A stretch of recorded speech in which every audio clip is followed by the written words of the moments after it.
Советот на општина Битола донесе одлука за учество со кофинансирање на проект наменет за реставрација на офицерскиот дом.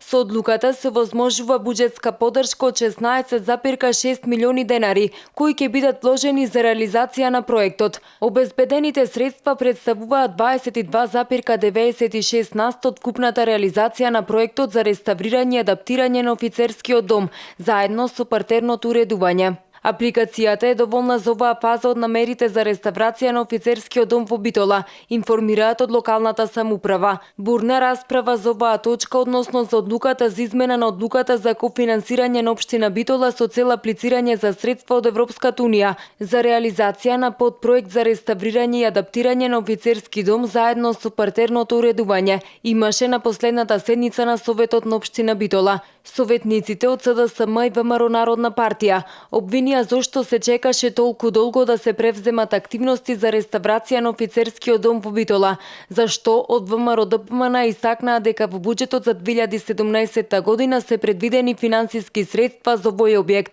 Инаку офицерскиот дом во Битола е изграден во 1911 година од тогашниот управник на битолскиот вилает Абдул Керим Паша и представува редок пример на архитектура со карактеристични еркерни балкони, палата за свечени приеми, забава и балови.